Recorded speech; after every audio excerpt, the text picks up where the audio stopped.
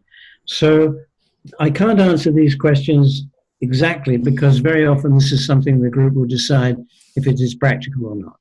Okay, but I don't want us to get too much caught up in this question of is it allowed or isn't it allowed, because most of the answers I have to give is it's what the group decides. I'm just trying to make sure we all understand what a dropout is. One comment and one question, Hugh. Yes. The question is actually it's a comment from Robert, and he says, hey, Hugh, you tricked us. You never gave us all this background info. Ha ha ha. And Sabina says that means you can start up 20 and have attendance of 24. Yes, that's perfectly possible. It could be you start with 20 and 3 months later you have 24. 4 people have joined.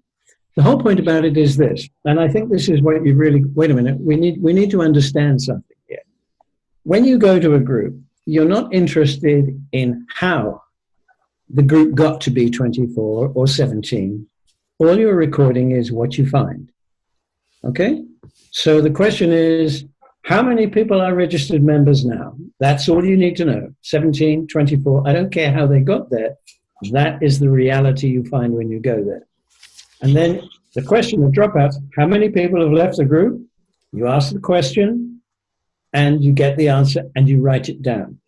You don't have to start thinking about mathematical logic. You just have to think, what do I find when I go there? What is the answer to this question? Okay? I'm just trying to, and yeah, you're right. My question was a trick question, but it wasn't really a trick question.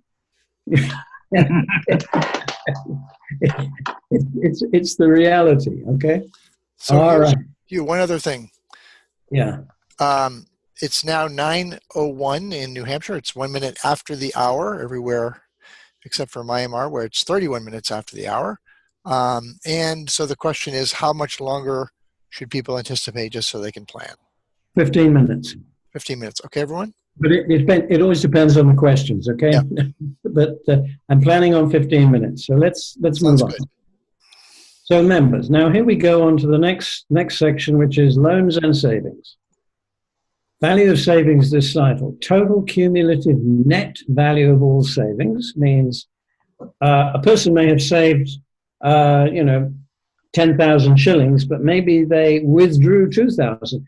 So the net savings, that the amount that they've actually got as savings at this time is 8,000. Whatever they have saved up to this point, minus any money they have withdrawn. Mostly groups don't withdraw money, but members don't withdraw money, but it is a cumulative amount that has been saved by all people in the group as a total at that time. The value of loans outstanding is total value of the balance of loans not yet repaid, excluding interest. Okay, so I borrowed 20,000. I've paid off 5,000. I owe 15,000. So it is the balance. It's the 15,000. It's not what I borrowed originally. It's what I owe now, today. Okay. And then the number of loans outstanding is the total number of loans that have not yet been repaid in full. So I borrowed 10,000. I have 1 shilling left. Then I have I have one loan outstanding of 1 shilling. If it hasn't been paid off, it is still a loan outstanding. Any questions on that? Hello? Yep. I have one question. Yep. On the loan outstanding, are we recording the balance of the loan, or are we recording the total amount of loan taken? Balance. The balance. Total value of balance of loans not yet repaid. Okay. So if someone take like 1,000 and they already repaid 800, so now we are recording, at the time we found that the debt is 200, we are recording the 200 and not the 1,000. Exactly correct. Yes, thank you. Okay. In fact, if I may say something there, Hugh, yep. I don't know who asked the question. Is it Sabina? Yes. The new passbooks actually make that very clear. It's written, so it'll have already taken out the amount that has been paid. So you see the balance, and that's what you record. Yeah, in fact, the passbooks that we have now actually does say balance. So it's really, really very simple. Okay. Okay, moving on. Now, loans and savings continue. Write-offs this cycle. Okay. Now, total value of loans that are considered unrecoverable since the start of the cycle. That means the group has decided they're not going to get their money back. Somebody died, somebody ran away, somebody went to prison, somebody went off to Dubai. They're not going to pay the money back. And the group has to decide, are we going to write it off? Now, most groups do not write off the loans until the end of the cycle when they do a share out. Normally, that's when you'd have a write-off. That doesn't mean that you don't continue to try and get the money back, but it means from the point of view of sharing out the money, you decide you're going to exclude that because it is simply not there physically available. Loan fund cash in the box. The amount of money in the loan fund bag, this does not include any money in the social fund or any other funds, just the loan fund. And then bank balance, the total value of all loanable funds held in the financial institution. So the group may have they may have seen that they've got a lot of money in their loan fund and they don't want to leave it in the box because they think it's a risk, so they stick it in the bank. How much is that money which would otherwise be available for lending if somebody wanted a big loan?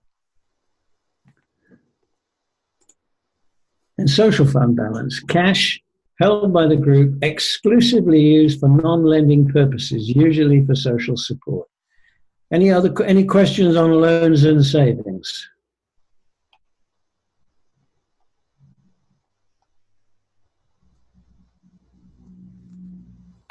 All clear. Okay.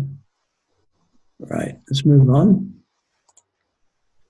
Property now, the value of all physical property owned by the group at this time. So we started off at the beginning of the cycle with property. Let's say you had 10,000 shillings in furniture. But when you're collecting data from the group, you not only have the 10,000 shillings in furniture, but you've also bought some bags of maize, which you're putting in store. So you would add the value of those bags of maize to the value of the furniture to come up with a total of physical property according to its purchase price. Now, some people say, well, the value of some property will change according to market values. But we don't bother with that because it's too complicated to calculate the market price of a product. It's a bit of a guesswork. So we stick with what we paid for it. When we sell it, everything becomes reconciled because then you get the cash, and so that either adds or takes away value from the group. But you just simply record all property is always recorded at the price of what you paid for it. Hugh, the word you have on the top of the slide, regura? Regularly. Oh. Okay. Okay, I'll fix that when I post it up there. I thought it was a special SAVX word. So. No. Silly me. Okay, sorry about that. Okay, carrying on. Okay, let me just get those down. Thanks for catching that, Bill. Right, then we have external debts. Now, this is any money that the group owes to an outside creditor. So it could be that the group has borrowed money from a bank, or it could be that a person who has supplied the group with some agricultural inputs is owed the money for those inputs and you're going to pay it later. So you put all of the debts together and there it is. Right, now next. Okay, yes, it's the same thing. I got Regura data. At least you're consistent. Yeah, I'll change that later. Don't worry about that. Dividends and share out. Now this one is tricky. There's an item on the sheet called dividends paid this cycle. Now, I just want you to understand that it does not apply to savings groups that share out at the end of the cycle. This was designed for self-help groups in India which don't share out money at all. You can never share out your money in an Indian self-help group. So what Indian self-help groups do is they pay profits every year, and that is a dividend. But savings groups in Africa, they don't share out, and so they don't put a dividend. Dividends are always zero. So unless you're in India and you're using this tool for a self-help group program, you ignore the dividends paid this cycle and you put zero. Right. Next. Is this an end of cycle share out? Can I just ask something here? Yeah, sure. I'm sure you remember in Rwanda, some groups, and I think that's where you first introduced this whole idea of dividends. Some groups were actually allowing groups to buy a lessor during the term, but they wouldn't record that. So at the end of the cycle, you think that they've lost money, but actually money actually went out of the group because they decided to pay for some items. Yeah, that's right. These were agricultural groups. They were agricultural groups and they wanted to buy inputs. So they were giving everybody in the group some money. So when we looked at the groups, it looked as if they'd lost money because they had not reduced their savings in the group, but the capital in the group had dropped.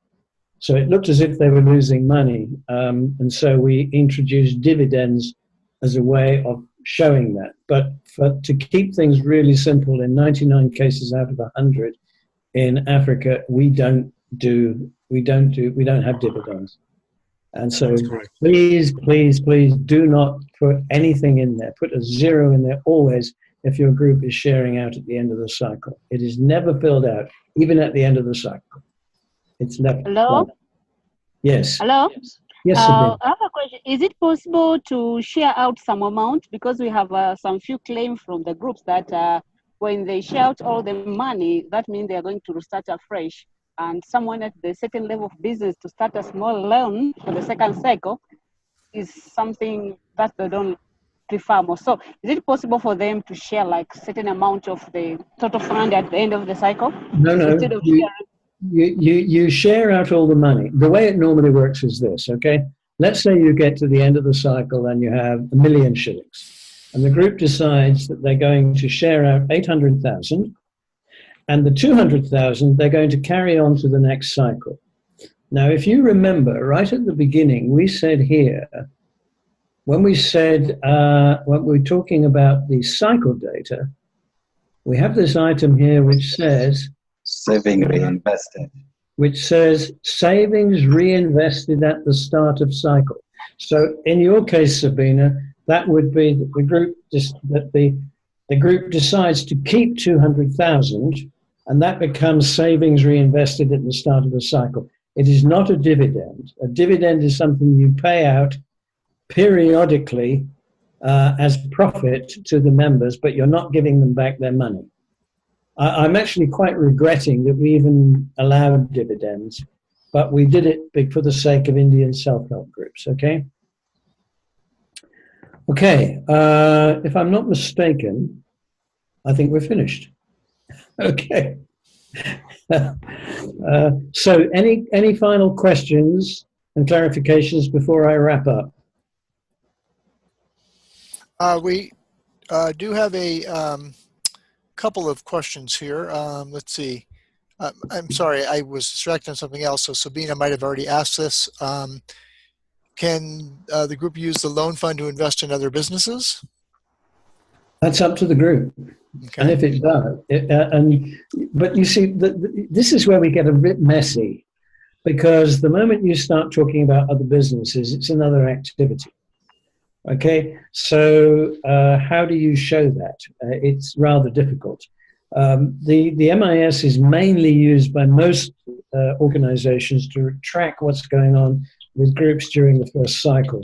And normally you don't find groups investing in other businesses until the second or even the third cycle, when normally we don't track them.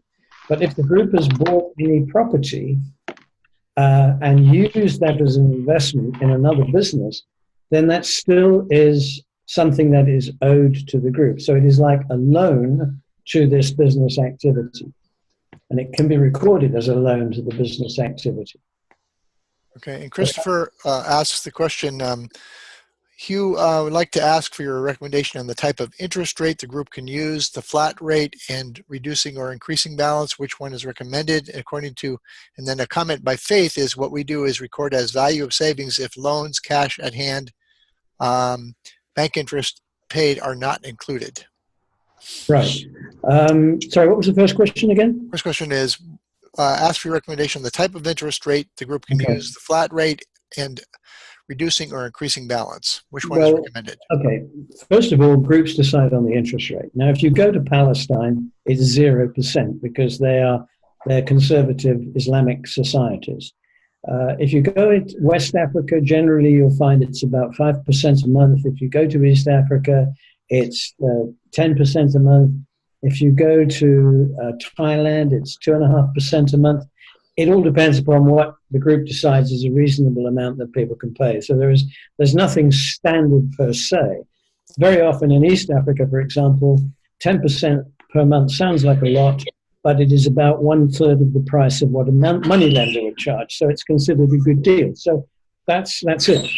Okay, and now, as far as the interest rate is concerned, the interest method, I always recommend flat interest. And the reason I recommend flat interest is because if you use declining balance, you can get into some very, very crazy calculations. I was in Tanzania where the shilling is 2,500 to the dollar, and they were calculating their interest to 3 decimal places of a single shilling. So you can imagine it's a little bit crazy. So to keep it simple, we normally recommend flat interest. Now, flat interest is expensive, so if the group thinks it's expensive, they can reduce the interest rate. But the priority here is to try and keep it as simple as possible. So we normally recommend flat interest. Right, and then Robert's recommendation is flat interest rate is very recommended. And let's see, there's a couple more things here. Where do we add penalties collected by the group, e.g. like from latecomers, et cetera? That just goes into this. Can you see this? Yes, but where does it get recorded? Okay, it isn't. It goes into here. It's so like you've got all your savings, you've got all your loan repayments, and then you have your it's time, and then you take your fines from this bowl and you put them in. You mix it together with all the other money, and then that becomes your loan fund. It isn't recorded. Oh, it's just part of the loan fund. Okay. It's just part of the loan fund, yeah. And Robert says to Cesar, maybe it's under assets and liabilities? Well, it becomes part of your asset, isn't it? Because you're recording it then as whatever is left over as cash and loans. Cash and loans together includes the fines, so that's how. So I mean, for example, you don't record interest as a separate aggregate sum. You don't say, well, we got this amount of savings and we got this amount of interest. No, it's too complicated. Right. If you pay back the loan, it goes into the bowl. You take the fines money, you stick it in the bowl, you lend it out. What is left over is left over. Okay, thank you. Okay, just to be clear, there was a question from Prudence, but you didn't really articulate it. You just said, Hugh, can you please explain briefly before you close the worksheet part. So Prudence, if you're still there, I think you are, go ahead and either go on mic to ask your question or type it again, please, because it's not understandable. And Hugh, is there anything you need to explain about the assignments and discussion for this module? And if so, yes. do that quickly now. We are quite a bit over. I'm going to do this really quickly, okay? Because we have, okay, wait a minute. This is, okay, here we are, module 4. Okay, we have an assignment, and the assignment is actually quite simple. I'm just trying to remind myself what it was, so I'm calling up a Word document, which has got it in it. Okay, 2 questions. Why do you think that data needs only to be collected and entered quarterly? How does that help to project a project to work efficiently? What are the disadvantages of collecting data every time you visit the group or monthly? And then the second question is, identify any terms that you do not understand, and we will respond by clarifying. So we're asking you two things. The first one,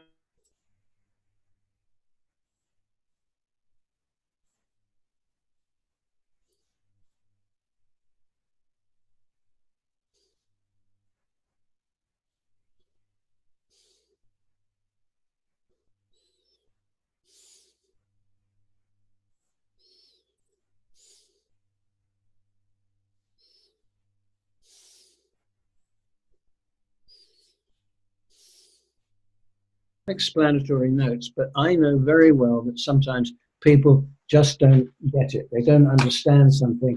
They're a bit too shy to say so. Don't worry about that. Stick it up on the discussion forum and we will answer. We will clarify it. We will even contact you separately by email or by Skype and make sure you fully understand it. Don't be shy about contacting us. If you don't contact us and you don't understand something, that's frustrating for you and it can lead to mistakes. So please, please, please stick it up on the discussion and let's see what you don't understand and or even challenge us. Okay? But the discussion, but Bill, I believe you've posted the discussion, right? I did, yes. Yeah, okay, good. So that's ready to go. And by the way, we have another webinar in a week's time, okay, where we're going to actually enter data in the system, okay? So please make sure you understand what all the data is all about. Okay, I'm done. Thank you. So folks, what you're seeing now is my screen, and what we have up here is webinar 1, which is the one we're involved in right now, and shortly after the webinar, the PowerPoint, PDF, and also the recording for today's webinar will be there if you want to reference it. And then we have the discussion that you just mentioned, and I'm opening that up now, and here's the questions, and there's data collection forms that you can look at. And then just want to remind everybody, you might not have found this, but there's a little next button at the bottom of your screen which brings you to the next thing in the module, and in this case it's an assignment, a data entry assignment. There are 2 assignments in this module, and this is the assignment, and explained it won't be available until I think Wednesday, because we want to give you a chance to actually no, I don't want the data entry forms to be put up until we've had the next webinar, okay? Because people will rush ahead. And we had to do an enormous amount of work to get everybody on the same page. So I don't want us to go ahead without having an on-screen example of how it's done. I'm taking everybody behind the scenes to show how I actually changed the assignment. And so Hugh will make it not available until next Tuesday. Next Monday. Next Tuesday. Oh, no, we're having the webinar on Monday.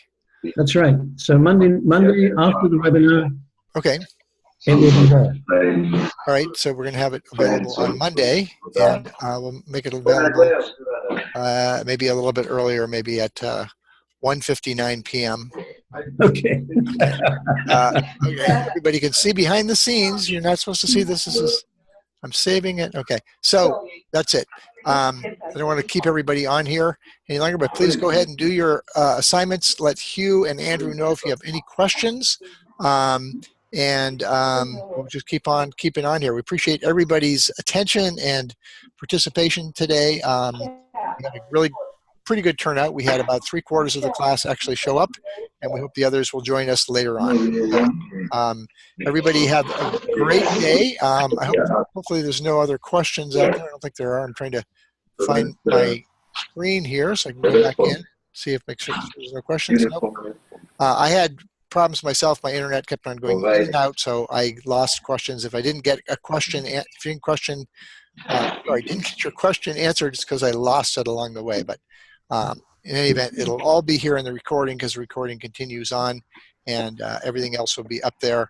And so good luck, everyone. Have a good week. And just so you know that the next webinar will be exactly 1 day from today, which is going to be on October 29th, the same time as today's webinar, and I will send an announcement out about that. So make sure you tune in 1 week. Anytime you have questions, concerns, whatever, let Hugh and Andrew know, and everyone have a great week. Back to work. It's Monday morning or Monday afternoon. Who was it wanted to speak to us? Nobody. There was a lady who had a question. Oh, that was Prudence. Yeah. And I've lost it because my internet died. So I think it was Prudence. And if so, she can go ahead and she's already left. She can contact us. So, all right. Okay. Goodbye, everybody. Bye-bye. Bye. Signing off from New Hampshire. Thanks, you. Bye. Peace. Peace out. Thank you.